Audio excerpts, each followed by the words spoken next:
Welcome back, you beautiful, unbreakable force of nature.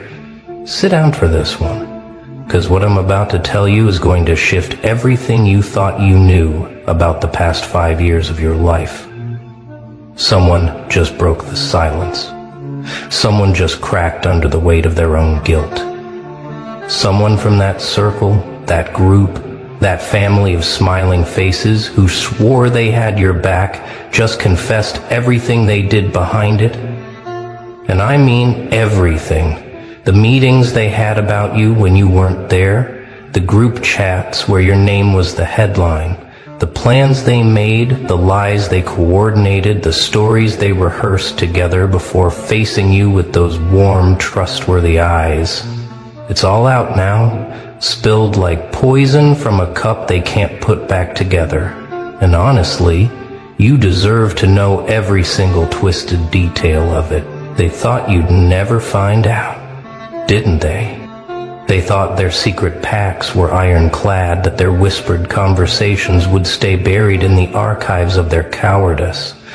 They believed they were so clever, so coordinated, so untouchable in their little conspiracy against your peace. But here's what they forgot. Here's what they always forget when they build their houses on lies and manipulation. Eventually, someone's conscience starts rotting from the inside out. Eventually, the guilt becomes so heavy that keeping the secret hurts more than releasing it. Eventually, one of them breaks, and when they do, the whole structure comes crashing down like a house of cards in a hurricane. And that's exactly what just happened. One of them couldn't take it anymore, couldn't sleep another night with the weight of what they participated in, and they came forward with a confession so detailed, so disgustingly thorough that it's about to rewrite your entire understanding of the past. Let's start with the meetings, because that's where this whole thing began, in rooms you were never invited to, at tables where your name was served like the main course. They didn't just talk about you casually, no. They strategized about you. They analyzed your every move, your every post, your every word, like military generals planning an operation. They studied your patterns, your vulnerabilities, your triggers, and they documented everything with the precision of people who had made you their full-time project. These weren't random conversations or innocent concerns. These were calculated sessions designed to control the narrative around your life. They decided together what story the world would hear about you, what version of events would become the truth, what pieces of your character they would erase, and what flaws they would magnify until they became your entire identity in everyone else's eyes. The confessor, the one who finally broke. They described these meetings with the kind of detail that makes your stomach turn. They talked about how someone would always start by saying something that sounded concerned, something like, "I'm just worried about them," or "I think they're going through something." But it was never about worry. It was about building a case, about creating a narrative that positioned you as unstable, unreliable, too much, too emotional, too intense, too anything that would make people question your truth before you even spoke it. They rehearsed their responses to things you hadn't even said yet. They prepared counter-narratives for situations that hadn't happened.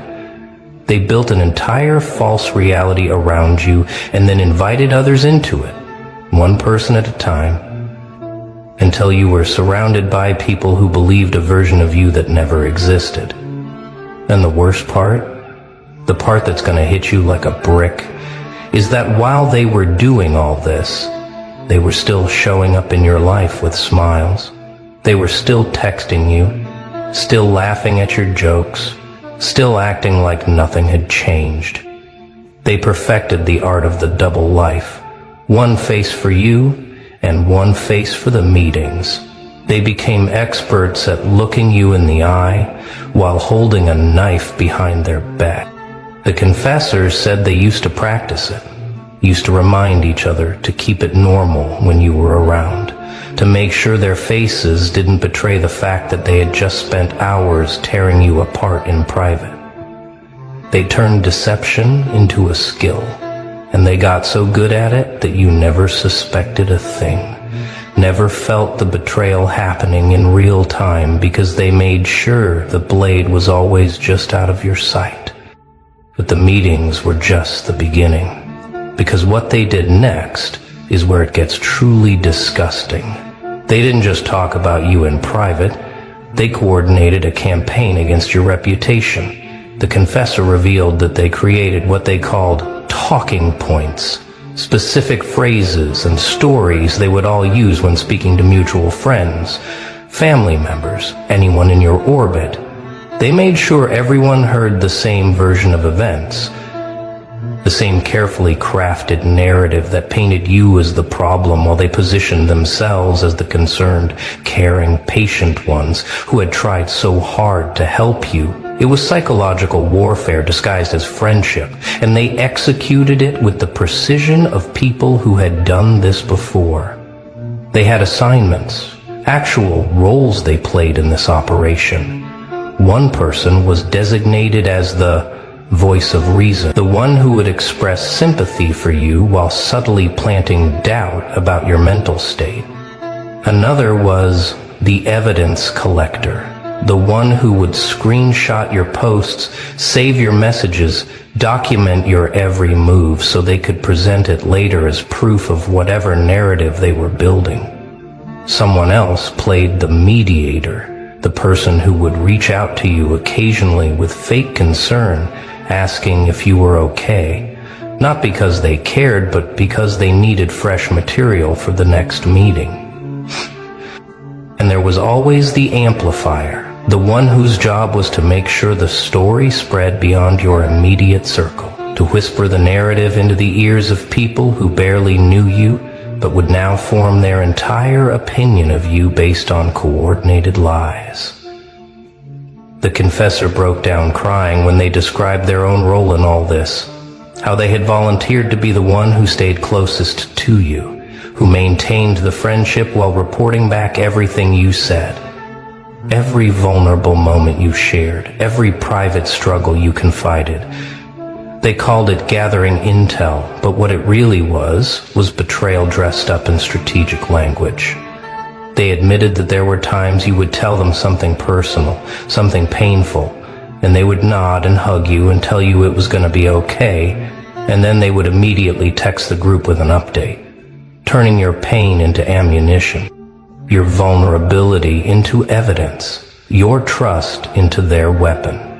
And the worst part, they said, was how easy it became, how quickly they stopped feeling guilty about it because the group had normalized it, had made it seem like they were doing something necessary, something protective, something justified.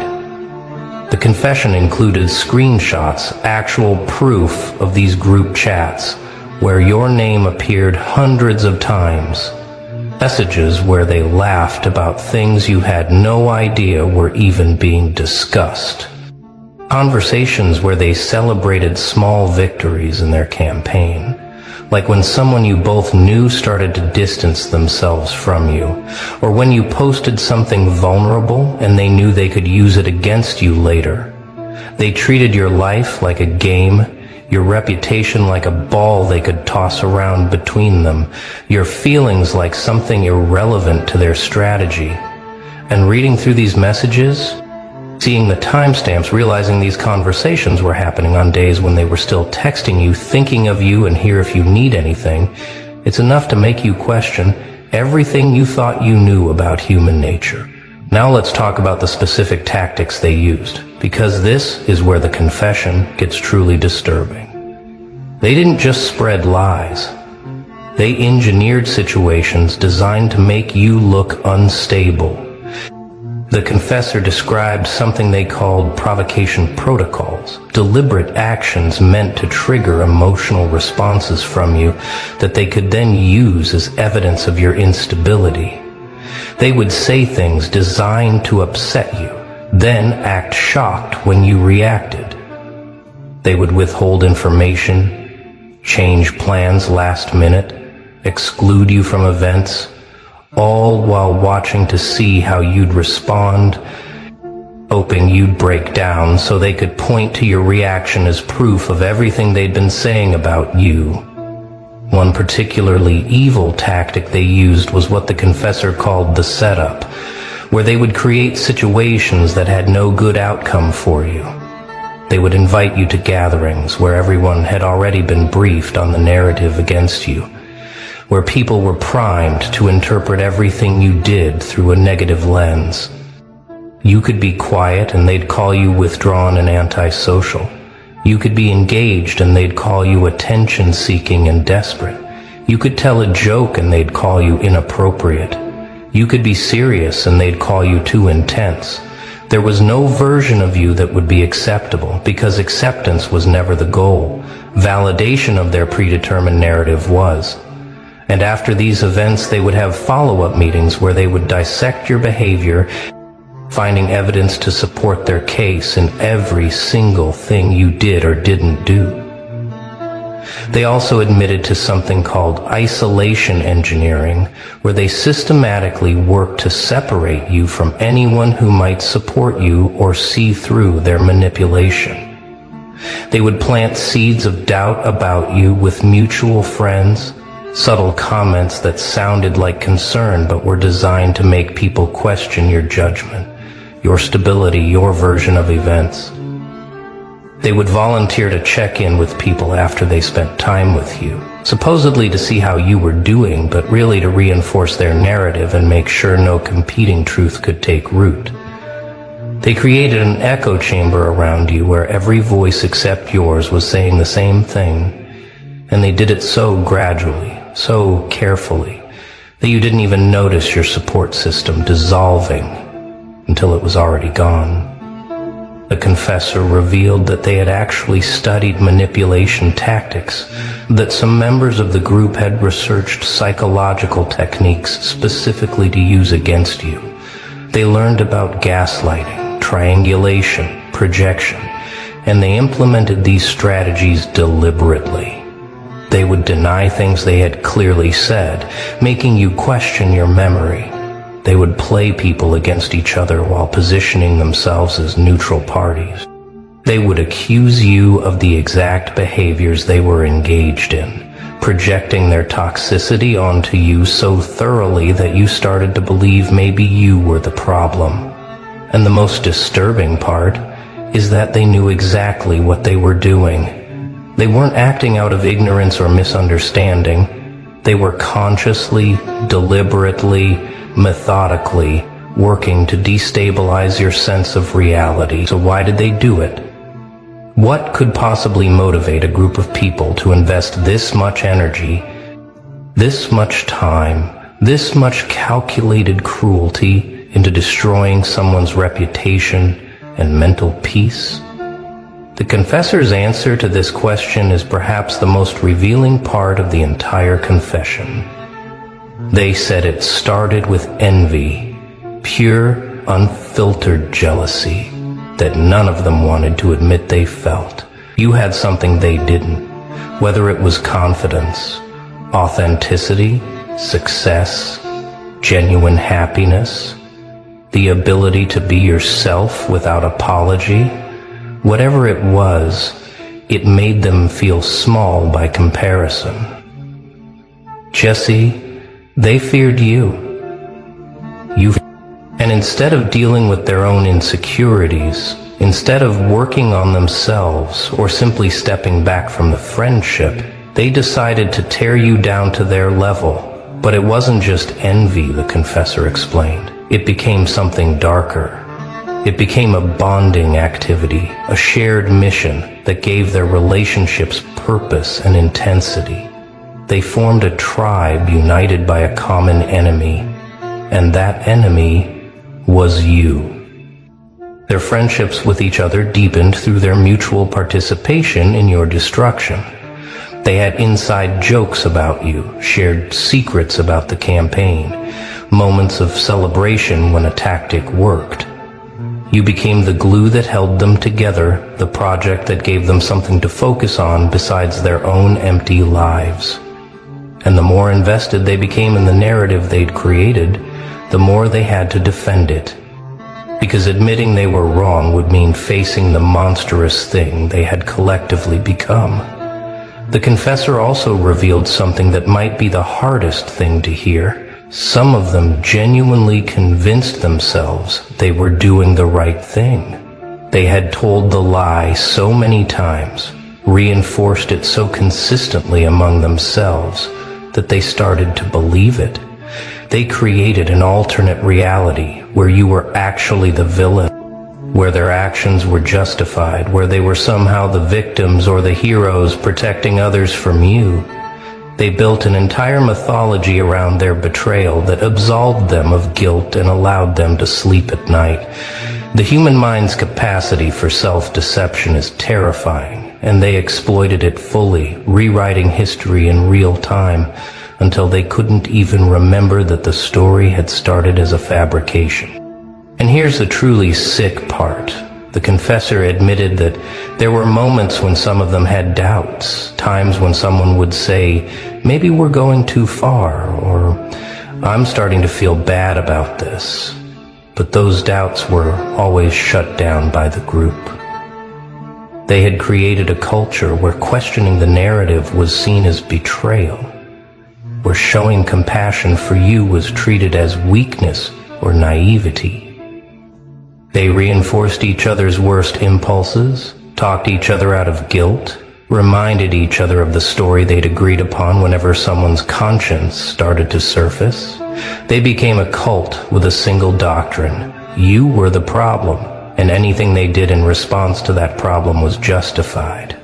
It's a level of collective delusion that would be almost impressive if it wasn't so absolutely disgusting. Now here's what happens next. Because this confession doesn't just expose them, it liberates you. Every moment of confusion you felt, every time you questioned yourself, every instance where you thought maybe you were being too sensitive or reading too much into things, all of it now makes perfect sense. You weren't paranoid. You were picking up on something real. Your instincts were screaming at you that something was wrong, and you were right. The gaslighting didn't work completely, because some part of you, some inner knowing they couldn't reach, held on to the truth, and now that truth has been validated in the most concrete way possible, through the confession of someone who was there, who participated, who kept records. But here's what they didn't account for. Here's the flaw in their entire operation. While they were busy trying to destroy you, you were busy becoming someone they could never touch. While they were having meetings about you, you were building yourself in silence. While they were crafting narratives, you were living your truth. While they were investing all their energy into tearing you down, you were investing your energy into rising above anything they could possibly do to you. They made you their full-time project. And in doing so, they revealed that their entire existence had become about you, while your existence had nothing to do with them.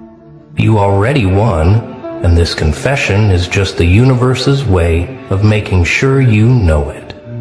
The confessor said something that should bring you immense satisfaction. They're terrified now. Now that the truth is out, now that the confession exists, they're panicking.